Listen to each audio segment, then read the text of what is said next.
सभी का स्वागत है। आज इस वीडियो में हम क्लास 11 के पॉलिटिकल साइंस का कंप्लीट सैंपल पेपर जो है 2024 के जो फाइनल एग्जाम के लिए जारी किया गया है उस सैंपल पेपर का कंप्लीट सॉल्यूशन करने वाले हैं, कंप्लीट हल करने वाले हैं। सो प्लीज इस वीडियो को एंड तक जरूर देखिएगा।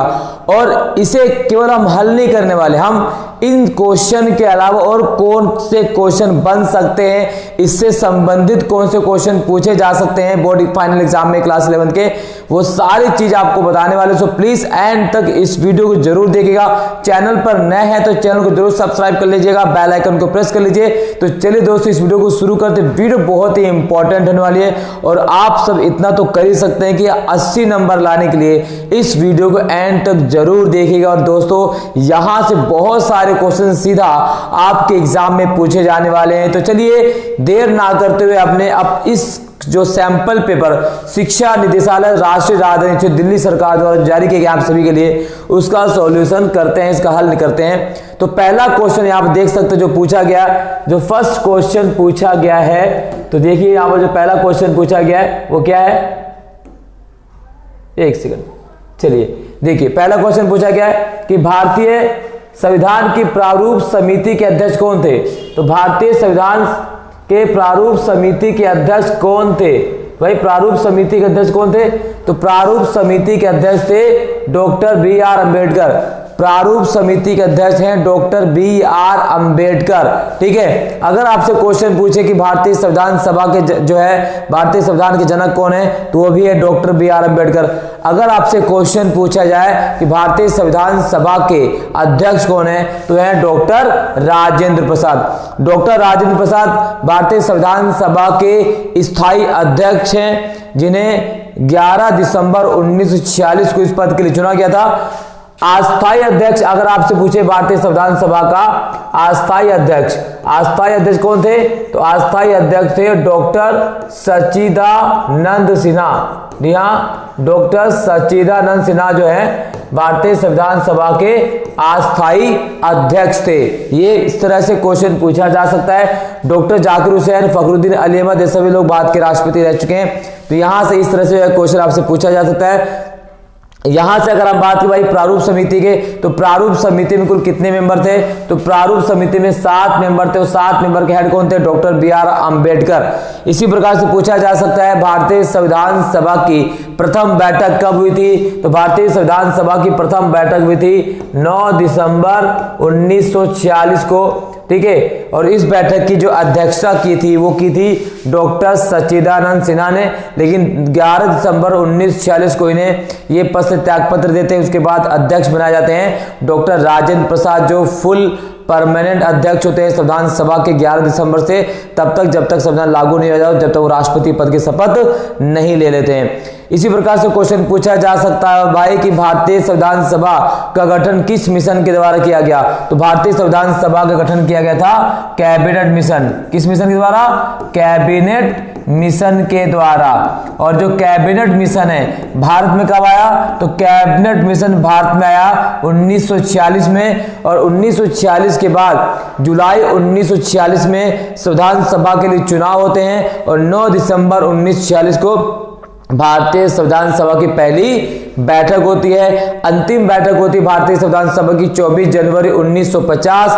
26 जनवरी 1950 को भारतीय संविधान को लागू कर दिया जाता है। 26 नवंबर 1949 को भारतीय जो है संविधान बनकर तैयार हो जाता है और संविधान पर कुल 284 सदस्यों के हस्ताक्षर किए गए।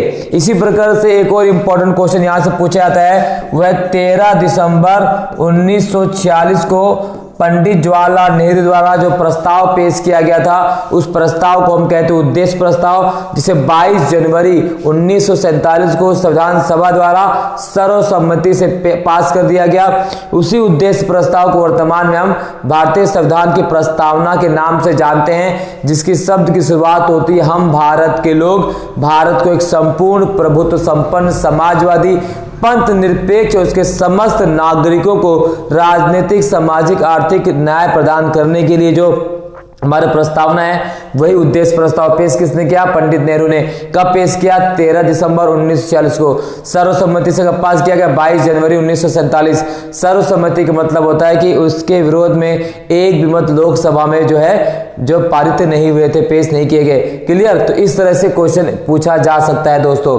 ठीक है, नेक्स्ट क्वेश्चन पूछा गया है कि निम्नलिखित अधिकारों को संविधान में वर्णित अनुच्छेद संख्या के अनुसार काल क्रमिक रूप में व्यवस्थित कीजिए। तो यहाँ पर कुछ अधिकार दिए गए, फंडामेंटल राइट्स दिया गया है। ठीक है, उन अधिकारों की अगर हम बात करें, दूसरा है समानता का अधिकार, तीसरा है शोषण के विरुद्ध अधिकार, चौथा है संवैधानिक अधिकार, संवैधानिक उपचार अधिकार।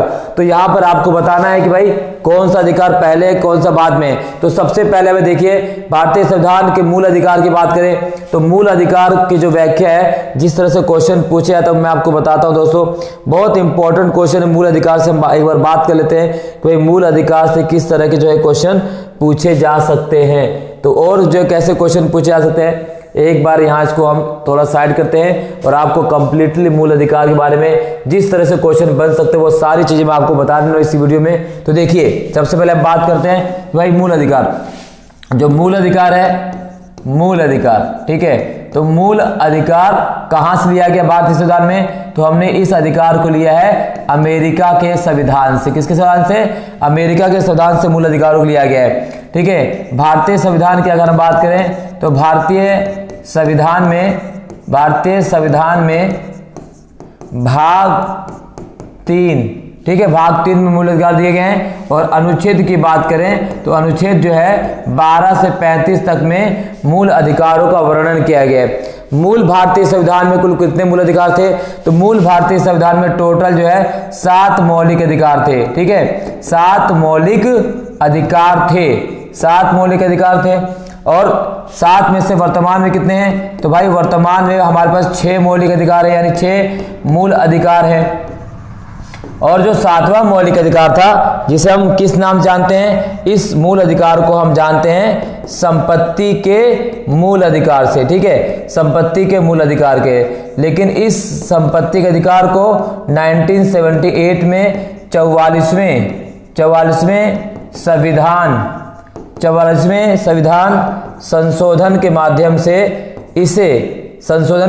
इसे मूल अधिकार की श्रेणी से हटा दिया गया। ठीक है, अब ये संपत्ति का जो मूल अधिकार है वो मूल अधिकार नहीं है, अब इसे कानूनी या विधिक अधिकार माना जाता है, जो अनुच्छेद 300 का में शामिल कर लिया गया है। क्लियर? तो ये है वर्तमान में 6 मूल अधिकार हैं। अब वो 6 कौन कौन से हैं? वो है 12 से 35 तक में। ठीक है, तो उसमें समानता का अधिकार, स्वतंत्रता का अधिकार, ठीक है, शोषण के विरुद्ध अधिकार, धार्मिक स्वतंत्रता का अधिकार। तो इस प्रकार से 6 मौलिक अधिकार हमारे संविधान में दिए गए हैं। तो मूल अधिकार से संबंधित ये क्वेश्चन जो है आपसे पूछे जा सकते हैं, इसलिए मैंने आपको यहाँ पर एक्सप्लेन करके दिखा दिया। मेरे प्रिय सभी छात्र इस बात के लिए एक लाइक शेयर, चैनल पर नए तो सब्सक्राइब जरूर करिए। आपका एक लाइक, एक शेयर, एक सब्सक्राइब में बहुत ज्यादा प्रोत्साहन करता है और आप सभी के सपोर्ट की बहुत जरूरत है अभी इस वक्त। ठीक है, तो यहाँ पर हमने कहा कि भाई ये सब मूल अधिकार संबंधित है। तो चलिए अब ये क्वेश्चन जो पूछा गया है, इस क्वेश्चन पे आते हैं। क्वेश्चन में क्या पूछा गया है? तो इस क्वेश्चन में पूछा गया मेरे प्रिय साथियों, क्वेश्चन पूछा गया है कि भाई इनमें से कौन सा पहले है। तो यहाँ देखिए, सबसे पहले भारतीय संविधान की अगर हम बात करें तो यहाँ पर समानता का अधिकार दिया गया है, वो दिया गया अनुच्छेद 14 से 18 तक। उसके बाद स्वतंत्रता का अधिकार दिया गया है अनुच्छेद 19 से लेकर 22 तक। उसके बाद जो है दोस्तों शोषण का अधिकार है अनुच्छेद 23 से लेकर 24 तक। और सबसे लास्ट में जो अधिकार दिया गया अनुच्छेद 32, इसे कहा जाता है संवैधानिक उपचारों का अधिकार। तो इस तरह से सबसे पहले क्या आएगा? समानता का अधिकार, फिर स्वतंत्रता का, फिर शोषण का, फिर संवैधानिक उपचारों का अधिकार शामिल किया जाएगा। इसी प्रकार से पूछा जा सकता है आप सभी से पेपर में और क्या क्या पूछा जा सकता है पेपर में, तो वो भी मैं आपको यहाँ पर क्लियर कर देता हूँ। जिस तरह से और क्वेश्चन आ सकते हैं पेपर में, वो सभी चीजें मैं आपको बताता हूँ दोस्तों। और क्या क्या आ सकता है पेपर में इससे रिलेटेड मैं आपको बता देता हूं। देखिए, तो अनुच्छेद से अगर संबंधित क्वेश्चन पूछा जाए तो और कौन कौन से क्वेश्चन हमारे पेपर में आ सकते हैं? तो अनुच्छेद 17 इंपॉर्टेंट है। अनुच्छेद 17 क्या कहा जाता है? इसे कहते हैं अस्पृश्यता का अंत। क्या कहा गया है? अस्पृश्यता का अंत। ठीक है, ये इंपॉर्टेंट है। अनुच्छेद 18 पूछ सकता है, ये क्या है? उपाधियों का अंत। इसे क्या कहा गया है? उपाधियों का अंत। ठीक है। इसी प्रकार से स्वतंत्रता का जो है वह अनुच्छेद 19 पूछा जा सकता है, ठीक है। इसी प्रकार से आर्टिकल 21 क्लोज ए शिक्षा का अधिकार, यह भी इंपॉर्टेंट है, पूछा जा सकता है शिक्षा का अधिकार, ठीक है ना। धार्मिक स्वतंत्रता का अधिकार 25 से लेकर 28 तक जो है धार्मिक स्वतंत्रता का अधिकार जो है पूछा जा सकता है। इसी प्रकार से आर्टिकल 15 पूछा जा सकता है, धर्म व मूल वंश के आधार पर किसी के साथ कोई भेदभाव नहीं किया जाएगा। अनुच्छेद 14 कानून के समक्ष समानता और कानून के समान संरक्षण जो है पूछा जा सकता है। तो इस तरह से कुछ इंपॉर्टेंट आर्टिकल जो है इस मूल अधिकार से आपसे पूछे जा सकते हैं। इसके अलावा मूल अधिकार में जो है दोस्तों संवैधानिक उपचारों का अधिकार जो अनुच्छेद 32 है, और अनुच्छेद 32 के तहत सर्वोच्च न्यायालय को उच्च न्यायालय को कुल 5 प्रकार के रिट जारी करने का अधिकार, जी हाँ 5 प्रकार के रिट जारी करने का अधिकार है। तो रिट से संबंधित भी क्वेश्चन पूछे जा सकते हैं, 2 से 1 नंबर में यहाँ से सवाल पूछा जा सकता है।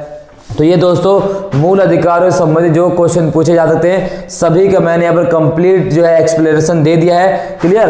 तो चलिए बात करते हैं नेक्स्ट क्वेश्चन की, ठीक है। देखो इस तरह से अगर आप पढ़ेंगे तो आपके नंबर कभी नहीं कटने वाले, कोई भी क्वेश्चन आएगा आप आसानी से सोल्व कर लेंगे। नेक्स्ट क्वेश्चन जो पूछा गया है उसकी बात कर लेते हैं, क्वेश्चन नंबर जो है, ठीक है। तो क्वेश्चन की बात कर लेते हैं, वो है आपका भारतीय संविधान का कौन सा अनुच्छेद संशोधन प्रक्रिया को अनुमति देता है। तो भाई भारतीय संविधान के वो अनुच्छेद जो संशोधन की प्रक्रिया को अनुमति देता है, तो पहला क्या है, ए दिया गया 324, दूसरा अनुच्छेद 348, अनुच्छेद 356, अनुच्छेद 368। तो भाई भारतीय संविधान में संशोधन की प्रक्रिया का जो अनुमति देता है वो देता है अनुच्छेद 368। कौन देता है, अनुच्छेद 368। तो अनुच्छेद 368 के तहत क्या है, अनुच्छेद 368 में कहा गया कि भाई संविधान में संसद द्वारा जो है संशोधन किया जा सकता है। अनुच्छेद 368 कहता है कि भाई संसद को संविधान में जो है संशोधन करने का अधिकार है, और संसद को अधिकार जो है किस केशवानंद भारतीवाद में,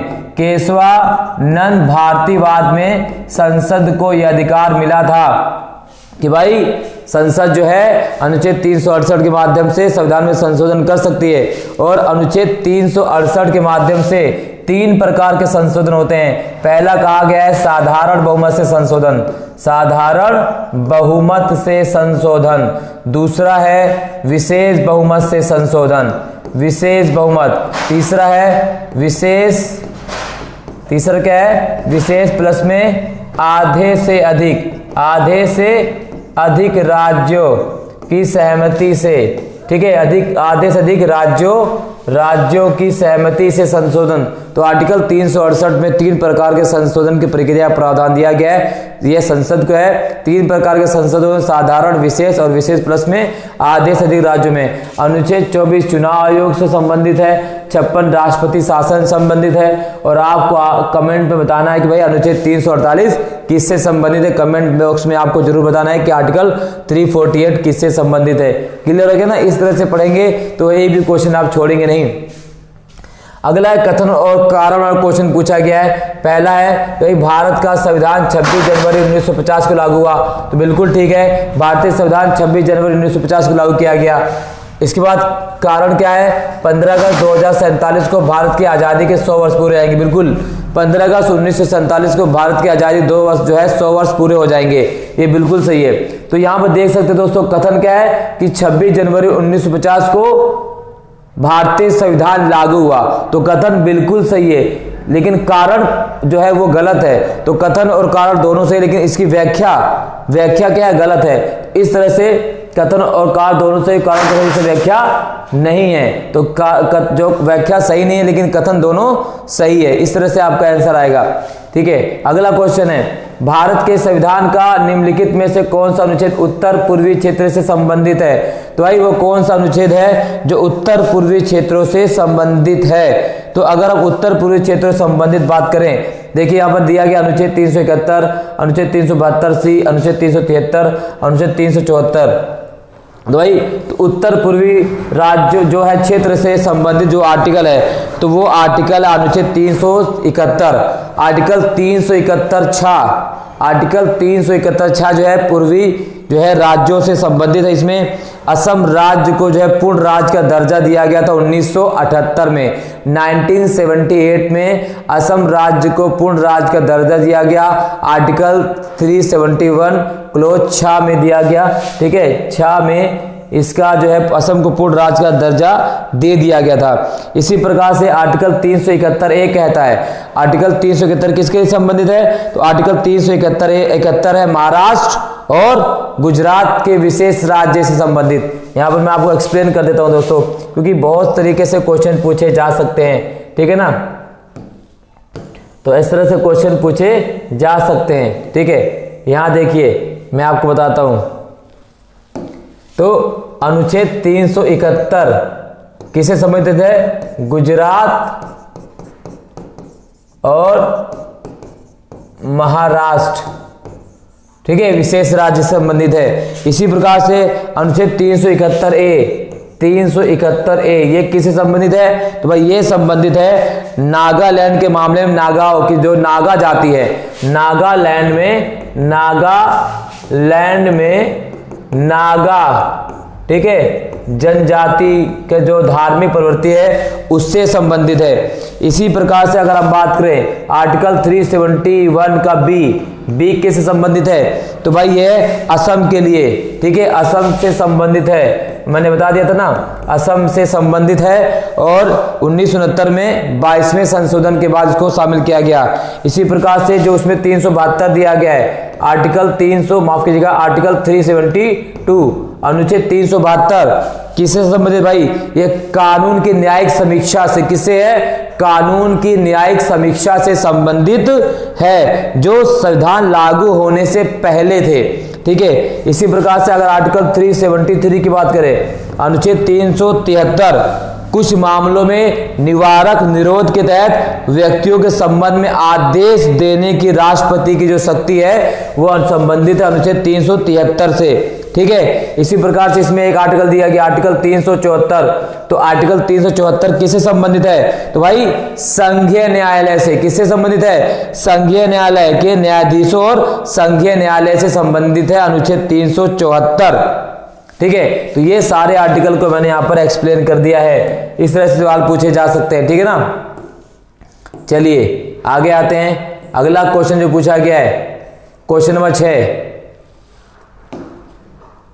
question number 6, Martin Luther king junior किस देश से संबंधित है? तो मार्टिन लूथर किंग जूनियर जो है अमेरिका यूएसए से संबंधित हैं। इन्हें अमेरिका का गांधी कहा जाता है। अमेरिका में अधिकारों की लड़ाई के लिए इन्होंने सर्वोच्च निछावर कर दिया। ये एक पादरी, एक धार्मिक विचारक थे। ठीक है, ये बहुत महत्वपूर्ण है। अगला है, अनीता मुंबई में घरेलू नौकरानी के रूप में काम कर रही है। वह राजस्थान से आई है। वह निम्नलिखित में से किस श्रेणी में आ सकती है? तो भाई क्योंकि वो कहां से आई है? वो राजस्थान से आई है मुंबई में काम करने के लिए। तो ये शब्द आपने लॉकडाउन में बहुत ज्यादा सुना होगा, वो शब्द है प्रवासी। क्या है भाई? प्रवासी भारतीय, जो एक राज्य से दूसरे राज्य में बेहतर जिंदगी की तलाश में जाते हैं, बेहतर काम की तलाश में, लिविंग स्टैंडर्ड अच्छा करने की तलाश में जाते हैं। अगला है, जगन श्रीलंका में गृह युद्ध के कारण वहां से केरल पहुंचे हैं। निम्नलिखित में से कौन सा वर्ग उन पर लागू होगा? तो भाई देखिए, गृह युद्ध के कारण जो है वो जगन श्रीलंका से कहां पहुंच गए हैं? केरल। तो वो क्या कहलाएंगे? तो वो भाई कहलाएंगे शरणार्थी। क्या कहलाएंगे? शरणार्थी कहलाएंगे। इसी प्रकार से निम्नलिखित में से किसने डिस्कवरी ऑफ इंडिया भारत एक खोज पुस्तक लिखी है? तो भाई वह डिस्कवरी ऑफ इंडिया पुस्तक लिखने वाले हैं पंडित जवाहरलाल नेहरू। महात्मा गांधी की पुस्तक का नाम क्या है? तो महात्मा गांधी पुस्तक क्या, बहुत से पुस्तक हरिजन लिखा है उन्होंने। ठीक है, सत्य के मेरे प्रयोग लिखा है और केसरे हिंद, माफ कीजिएगा, ऐसे बहुत सारे किताब जो है पुस्तक महात्मा गांधी ने भी लिखा है। सरदार पटेल और सुभाष चंद्र बोस की पुस्तक को आपको मुझे कमेंट बॉक्स में बताना है। क्वेश्चन नंबर 10 पूछा गया है। क्वेश्चन नंबर 10 क्या है भाई? कि सभी यहूदियों ने हमेशा दावा किया कि उनकी मूल मातृभूमि वादा भूमि में थी। ये रिसेंटली टॉपिक है। आप सभी को पता है कि फिलिस्तीन और इजराइल में वॉर चल रहा है, फिलिस्तीन और इजराइल में वॉर चल रहा है, उसी से संबंधित ये क्वेश्चन पूछा गया है। और वो क्वेश्चन में क्या पूछा गया है, सभी यहूदियों ने हमेशा दावा किया कि उनकी मूल भूमि मातृभूमि क्या है। तो यहाँ से देखिए उनकी मूल भूमि मातृभूमि जो आंसर दिया गया है, यहाँ पर आंसर क्या आएगा, तो भाई यहाँ पर जो आंसर आएगा उनकी मूल भूमि पितृभूमि जो लोग कहते हैं कि भाई हमारी है, वो है फिलिस्तीन। लेकिन अगर हम बात करें तो भाई अगर हम बात करें तो सिंपल तरीके से यहाँ पर ये जो भूमि है वो किसकी है, वो है फिलिस्तीन वासियों की। ठीक है, इस तरह से कई बार जो है क्वेश्चन पूछा जाता है। तो यहाँ पे पर पिछला क्वेश्चन मैं दोबारा पढ़ देता हूँ। तो क्या, सभी यहूदियों ने हमेशा दावा किया कि उनकी मूल मातृभूमि वाताभूमि में थी। ठीक है, तो फिलिस्तीन में जिसे आज कई ज़्यादा युद्ध लड़ा जा रहा है। ठीक है, यहाँ पर क्या दारुस्सलाम है, फिलिस्तीन में दारुस्सलाम। ठीक है, अल-अक्सा मस्जिद, इसको लेकर बहुत ज़्यादा जो लगातार चर्चा चल रही है। इस तरह से जो है क्वेश्चन पूछा जा सकता है। ठीक है, अगला है, निम्नलिखित प्रश्न में कथन ए के बाद कारण दिया गया है, इन्हें पढ़कर उत्तर के रूप में विकल्प चुनिए। पहला है, बास्क स्पेन में स्थित एक समृद्ध पहाड़ी क्षेत्र है, स्पेन की सरकार इसकी स्वायत्तता को कम करना चाहती है। तो बिल्कुल सही है ए। अब बात करते हैं भाई, एक राष्ट्र का अस्तित्व तब होता है जब उसके सदस्य यह मानते हैं कि वे एक साथ हैं। क्या, एक साथ हैं, एक दूसरे से अलग हैं, वे अपने राज्य से अलग हैं, वे अपने राज्य का हिस्सा नहीं है। तो ये इसका जो सही उत्तर होगा वो होगा ए, एक साथ हैं। ठीक, चलिए तो अब सेक्शन बी के जो क्वेश्चन पूछे गए हैं 2-2 नंबर वाले, बहुत इंपॉर्टेंट क्वेश्चन है। तो देखिए, तो यहाँ पर 2-2 नंबर वाले जो क्वेश्चन पूछे गए आप देख सकते हैं क्या है। तो भाई वो है भारतीय संविधान। क्वेश्चन क्या है, क्वेश्चन पूछा गया है कि भारतीय संविधान के उद्देश्य प्रस्ताव 1946 के किन्हीं 2 बिंदुओं को उल्लेख कीजिए। तो मैंने आपको संविधान सभा की बैठक से संबंधित जो क्वेश्चन था उसमें इसको क्लियर कर दिया था। तो अगर हम उद्देश्य प्रस्ताव की बात करें, ठीक है, तो देखिए उद्देश्य प्रस्ताव 13 दिसंबर 1946 को पंडित जवाहरलाल नेहरू द्वारा पेश किया गया और इसे 22 जनवरी 1947 को सर्वसम्मति से संविधान सभा ने पास कर दिया। उद्देश्य प्रस्ताव की अगर हम बात करें भाई, ये 2 बिंदु अगर हम महत्वपूर्ण बात यहाँ बता दिया हमने। ये क्या है, संविधान की आत्मा है, वर्तमान में से संविधान की प्रस्तावना नाम से जाना जाता है। इसकी शुरुआत होती है हम भारत के लोग से। इसमें स्वतंत्रता, समानता, बंधुत्व, अखंडता सभी कुछ को समाहित किया गया है। यानी संविधान की आत्मा का मूल दर्शन क्या है, प्रस्तावना, उद्देश्य प्रस्ताव। इस तरह से आपको यहाँ पर इसको उल्लेख करना है। क्या भारत एक न्यायपालिका के 2 कार्य बताइए। न्यायपालिका के 2 कार्य क्या है, सबसे पहला कार्य विधायी न्यायपालिका क्या है, तो न्यायपालिका का जो सबसे पहला कार्य है वो है विधायिका द्वारा बनाए गए कानूनों की जांच करना, संसद द्वारा बनाए गए कानूनों की जांच करना। न्यायपालिका अगर पाते भाई विधान पालिका ने जो कानून बनाया है वो नागरिकों के मौलिक अधिकार को उल्लंघन करती है तो वह उसे रद्द कर सकती है।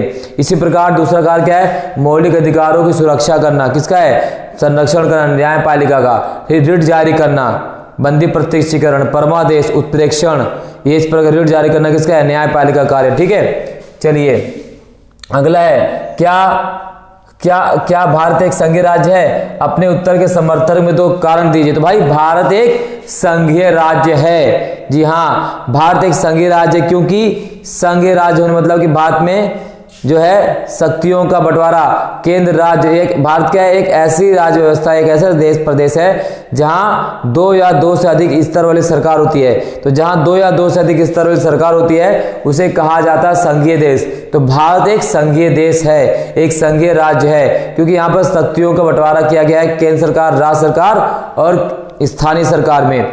ठीक है, इसकी विशेषता अगर आपसे पूछ लिया जाए तो विशेषता क्या क्या है, तो सबसे पहला संविधान की सर्वोच्चता, दूसरी क्या हमारे संविधान की विशेषता है, एकहरी नागरिकता, तीसरी विशेषता हमारे संविधान की एक जो है एकीकृत न्यायपालिका। ठीक है, चौथी संघवाद की विशेषता, शक्तियों का जो बंटवारा, पांचवी अगर हम बात करें तो पांचवी क्या है कि भाई संशोधन जो होगा वो संसद के दोनों सदनों के द्वारा किया जाएगा, कोई भी परिवर्तन संसद के दोनों सदनों के माध्यम से ही तय किया जाएगा। तो इस तरह से हमारे संविधान संघवाद की क्या है विशेषता है। हमारे संघवाद की एक सबसे बड़ी विशेषता क्या है कि हमारा संघवाद क्या है, अर्ध संघात्मक व्यवस्था से मेल खाता है। यानी हमारा संघवाद में जो सबसे बड़ी विशेषता है कि आपातकाल के समय हमारे संघवाद पूरी तरह से क्या हो जाता है, एकात्मवाद में बदल जाता है। यानी एकीकृत न्याय प्रणाली में, एकीकृत व्यवस्था में बदल जाता है, क्योंकि संपूर्ण शक्तियां किस हाथ में आती हैं, राष्ट्रपति के हाथ में चली जाती हैं। किसके माध्यम से, राष्ट्रपति शासन के माध्यम से, राष्ट्रीय आपातकाल के माध्यम से, ठीक है, वित्तीय आपातकाल के माध्यम से। इस तरह से आपको एक्सप्लेन करना है। इसी प्रकार से क्वेश्चन पूछा गया है, नकारात्मक स्वतंत्रता के कोई दो उदाहरण दीजिए। भाई नकारात्मक स्वतंत्रता का उदाहरण क्या है, तो नकारात्मक स्वतंत्रता एक ऐसी स्वतंत्रता होती है जिसमें व्यक्ति की स्वतंत्रता पर किसी भी प्रकार कोई प्रतिबंध नहीं होता। क्या है, व्यक्ति की स्वतंत्रता पर कोई प्रतिबंध ना हो, व्यक्ति जो चाहे करने के लिए करे। इसमें राज्य को पूर्ण रूप से क्या पंगु बना दिया गया। यानी नकारात्मक स्वतंत्रता के मानने वालों को कहना है कि राज्य के पास अधिकार यानी शक्ति नहीं होनी चाहिए। अगर राज्य के पास शक्ति रहेगी तो नागरिकों की स्वतंत्रता पर प्रतिबंध लगा देगा, जिससे नागरिक अपनी स्वतंत्रता का प्रयोग नहीं कर पाएंगे। तो ये है नकारात्मक। जबकि इसके उल्टे क्या होता है, सकारात्मक होता है। तो सकारात्मक में क्या होता है, तो सकारात्मक में व्यक्ति की स्वतंत्रता पर युक्त प्रतिबंध लगाए जाते हैं। तो इस तरह से एक्सप्लेन करना है।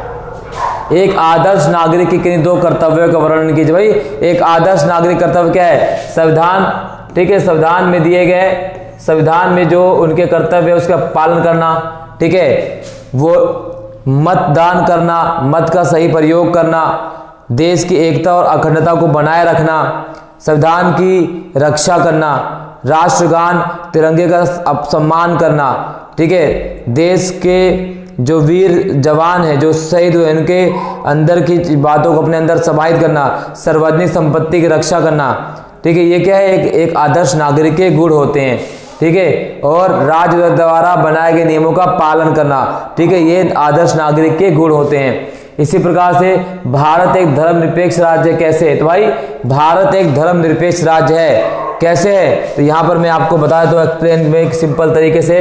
तो भारत एक धर्मनिरपेक्ष राज्य है मेरे दोस्तों। तो भारत एक धर्मनिरपेक्ष राज्य कैसे है, तो सिंपल तरीके से आप सभी बताएं कि भारत एक धर्मनिरपेक्ष राज्य है। क्यों है कि भारत, क्योंकि यहाँ पर राज्य का अपना कोई धर्म नहीं है, राज्य का अपना कोई धर्म नहीं है। यहाँ पे सभी धर्म एक समान हैं, यहाँ पे सभी धर्म एक समान है। भारतीय संविधान की प्रस्तावना में, भारतीय संविधान की प्रस्तावना में जो है क्या जोड़ा गया है, प्रस्तावना में, ठीक है, भारतीय संविधान की प्रस्तावना में 1976 में 42वें संविधान संशोधन के माध्यम से एक शब्द जोड़ा गया था। उस शब्द का नाम है पंथ निरपेक्ष। क्या नाम था, पंथ निरपेक्ष, यानी धर्मनिरपेक्ष। धर्मनिरपेक्ष भारत में सभी धर्मों को एक माना गया। राज्य द्वारा ऐसा किसी भी कानून, ऐसे किसी भी नियम को नहीं बनाया जाएगा जो किसी भी धर्म को आगे करे और किसी धर्म को पीछे करे। राज्य द्वारा ऐसा कोई भी टैक्स नहीं लगाया जाएगा जो किसी विशेष धर्म को प्रोत्साहित करे, ठीक है। भारत में सभी धर्म एक समान है, सभी धर्मों को अपने धर्म को मानने का, प्रचार करने का, ठीक है, अधिकार है। तो इसलिए हम कह सकते हैं कि भारत एक धर्म निरपेक्ष राज्य है, जिसका पूरा श्रेय हमारी प्रस्तावनाओं में जाता है, जिसमें हालांकि मूल संविधान की प्रस्तावना में जो धर्मनिरपेक्ष शब्द शामिल नहीं था, लेकिन 1976 में 42वें संविधान संशोधन के माध्यम से धर्मनिरपेक्ष शब्द को प्रस्तावना में जोड़ा गया। धर्मनिरपेक्ष शब्द के साथ दो और शब्द जोड़े गए थे, एक है समाजवादी और दूसरा है बंधुत्व, ठीक है, तीन शब्द जोड़े गए थे। तो उसमें से एक शब्द है आपका धर्मनिरपेक्ष या पंथ निरपेक्ष, ठीक है। इस तरह से सवाल पूछा जाएगा, पेपर में पूछा जा सकता है, ठीक है। चलिए दोस्तों आगे, तो बात समझ गए, भारत एक धर्मनिरपेक्ष राज्य है, समर्थन में तर्क देना है। अगला क्वेश्चन, अधिकार न केवल राज्य पर एक निश्चित तरीके से कार्य करने के लिए दायित्व डालते हैं, उदाहरण के लिए सतत विकास सुनिश्चित करने के लिए, बल्कि वे हम में से प्रत्येक पर दायित्व भी डालते हैं। कैसे, उदाहरण से स्पष्ट कीजिए। तो बिल्कुल से भाई, अधिकार न केवल राज्य पर एक निश्चित तरीके से कार्य करने के दायित्व डालते हैं। तो भाई अधिकार होता क्या है, अधिकार व्यक्ति के व्यक्तित्व के विकास के लिए आवश्यक है। बिना अधिकार के व्यक्ति अपने विकास कर नहीं सकता है, और अगर व्यक्ति को समाज में अपने मूलभूत आवश्यकताओं को पूरा करना है तो उसके पास अधिकार होना चाहिए। अधिकार मानव के जीवन की जननी के समान माना जाता है। बिना अधिकार के मानव कुछ भी नहीं है। बिना अधिकार के मानव एक पशु के समान है। तो अधिकार दायित्व भी लाते हैं। एक व्यक्ति का अधिकार दूसरे का दायित्व है, दूसरे का कर्तव्य है। अधिकार के बिना, दायित्व के बिना अधिकार की कल्पना नहीं की जा सकती है। अगर राज्य के अंदर रहने वाले नागरिक को अपना अधिकार देते हैं तो हमारा भी राज्य के प्रति कर्तव्य है कि हम राज्य द्वारा बनाए गए नियमों का पालन करें, टैक्स पे करें, ठीक है, जो एक आदर्श नागरिक होता है। तो इस तरह से इस क्वेश्चन को टैकल करना है, ठीक है ना। स्वतंत्रता के अधिकार का संक्षिप्त वर्णन कीजिए। भाई स्वतंत्रता का अधिकार क्या है? स्वतंत्रता की अगर हम बात करें, स्वतंत्रता अपने आप में एक महत्वपूर्ण है। बिना स्वतंत्रता के हम अधिकार की पूर्ति नहीं कर सकते। अगर किसी व्यक्ति को अधिकार दिया गया है लेकिन उसे स्वतंत्रता ही ना दी जाए अधिकार का प्रयोग करने के लिए, तो किस प्रकार से अपने अधिकार का प्रयोग करेगा? तो इस तरह से आपको स्वतंत्रता के अधिकार का संक्षिप्त वर्णन करना है। इसी प्रकार से जो क्वेश्चन पूछा गया है, ठीक है, हाँ यहां पे एक सेकंड,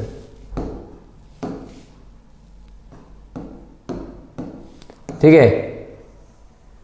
तो भारतीय संघवाद की 4 विशेषताएं हैं, ठीक है, ये हमने बता दिया। ठीक है, ये हो गया। तो संघवाद की हमने यहां विशेषताएं बता दिया आपको, कोई बात नहीं, ठीक है। इसी प्रकार से धर्मनिरपेक्ष हो गया, आदर्श नागरिक हो गया, नकारात्मक स्वतंत्रता, संघवाद की हमने बता दिया आपको। और पंचायती राज व्यवस्था क्या है? तो पंचायती राज की बात करते हैं भाई, पंचायती राज व्यवस्था क्या है? तो ये भी काफी इंपॉर्टेंट है। तो अगर आप देखो पंचायती राज व्यवस्था होती क्या है, तो पंचायती राज व्यवस्था उस व्यवस्था को कहते हैं, किस व्यवस्था को? उस व्यवस्था को कहते हैं जिसके द्वारा गांव के लोगों को अपने गांव का प्रशासन तथा विकास स्वयं अपनी इच्छा और आवश्यकता अनुसार करने का अधिकार दिया गया है। इसे कहा जाता है ग्राम पंचायत, ग्राम प्रशासन। और भारत में ग्राम पंचायत की शुरुआत सबसे पहले कहां की गई? तो भारत में ग्राम पंचायत की शुरुआत जो सबसे पहले की गई थी वो की गई थी भाई कहां पर? तो वो की गई थी 1959 में। कहां पर? राजस्थान में।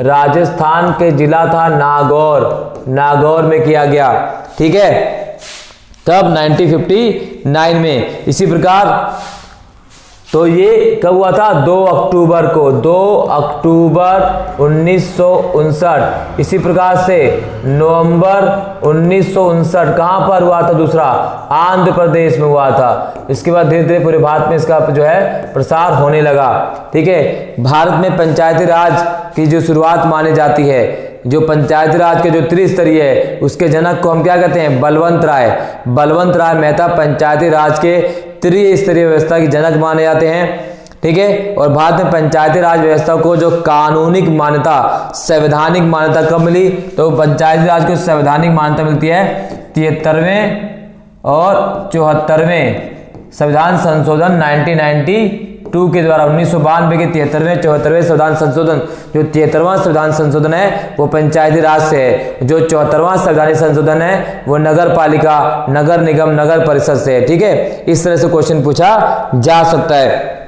क्वेश्चन ये भी पूछा जा सकता है भाई कि नगर पंचायत, ठीक है, 1992 स्थानीय शासन 1992 से पहले और 1992 के बाद की स्थिति से भी क्वेश्चन पूछा जा सकता है। ये काफी इंपॉर्टेंट क्वेश्चन है।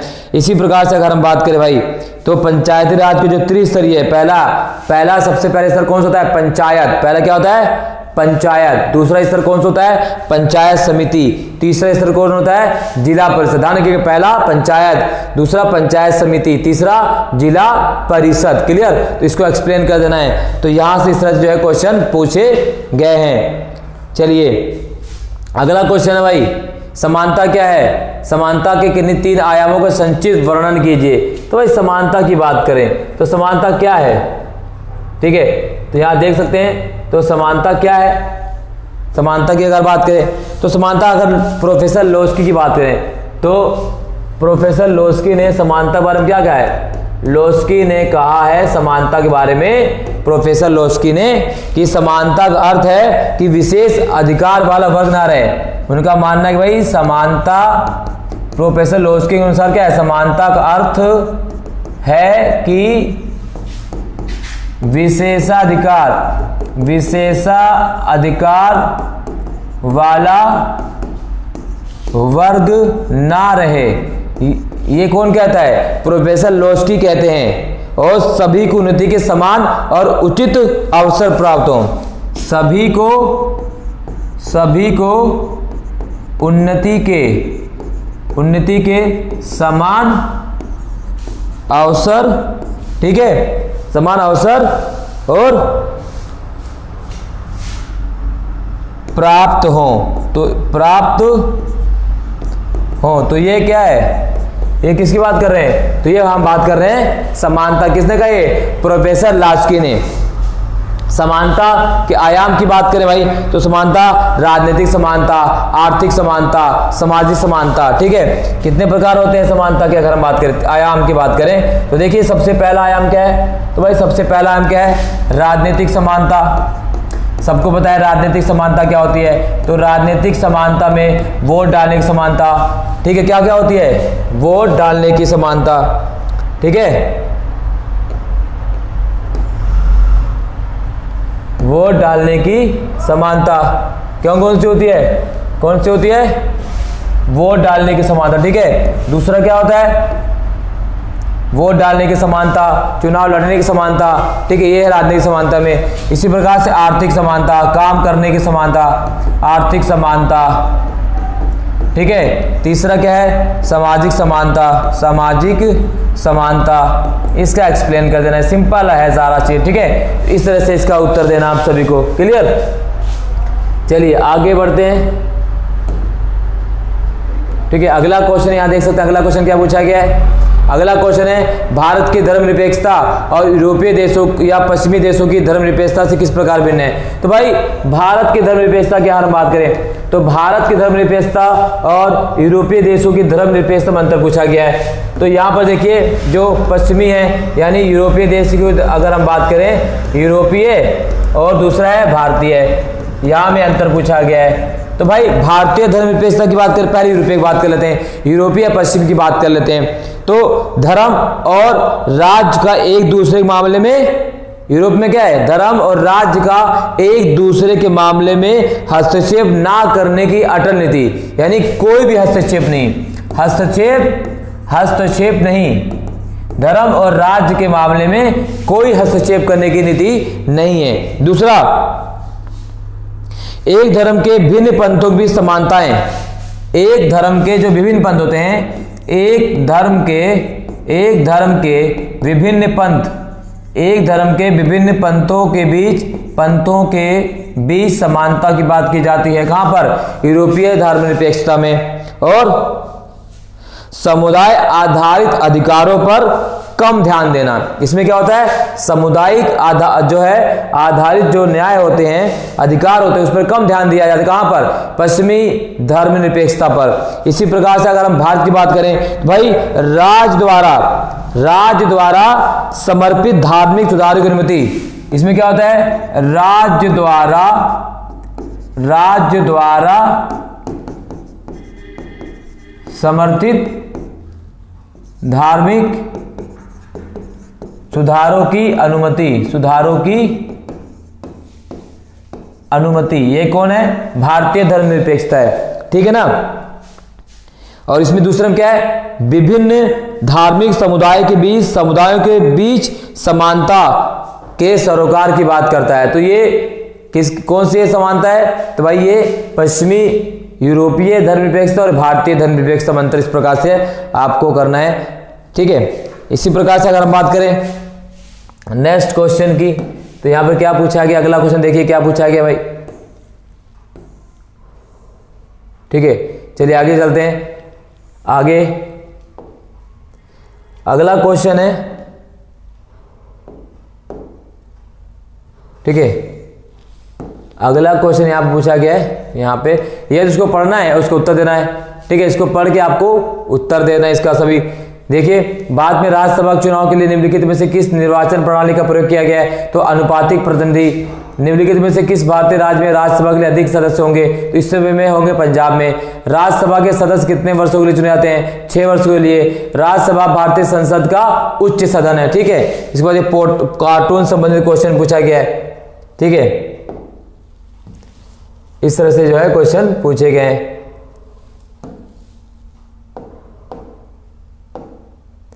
ठीक है। ये मैप है, तो मैप से क्वेश्चन पूछा गया है। पहला क्या है? उत्तर भारतीय द्विसदनात्मक विधानसभा वाला राज्य। भाई उत्तर भारतीय द्विसदनात्मक विधानसभा वाला राज्य कौन सा है? तो भाई उत्तर भारत है, ठीक है। दूसरा कौन सा है? दक्षिण भारतीय द्विसदनात्मक विधानसभा वाला राज्य, तो कर्नाटक कौन है? भाई कर्नाटक है। उत्तर भारतीय एक सदनीय विधानसभा वाला राज्य तो वह है पंजाब, ठीक है। दक्षिण भारतीय एक सदनीय विधानसभा वाला राज्य वो है केरल। तो इस तरह से जो है मैप में क्वेश्चन पूछा गया दोस्तों, ठीक है। अब कुछ बड़े बड़े क्वेश्चन की बात कर लेते हैं जो 6 नंबर के हैं, काफी इंपॉर्टेंट क्वेश्चन, इनकी देख लेते हैं एक बार क्या है। चलिए देखिए, भारत के चुनाव आयोग का कार्य। तो भाई भारत के चुनाव आयोग का कार्य बहुत सिंपल से पूछा गया है। पहला चुनाव की तिथि की घोषणा करना, एक्सप्लेन कर देना है, ठीक है। मतदाता सूची तैयार करना, ठीक है। मतगणना करना, चुनाव जो है विजयी उम्मीदवार की घोषणा करना, ठीक है। राजनीतिक दलों को चुनाव चिन्ह प्रदान करना और चुनाव सीमांकन करना, तमाम प्रकार कार्य होते हैं। निष्पक्ष और स्वतंत्र चुनाव करवाना, इस प्रकार से चुनाव के बहुत सारे काम हैं, वो लिख देने हैं। वर्तमान चुनाव के लिए आवश्यक नीति 3 सुधार बताना है आपको। कोई 3 सुधार बता देना भाई।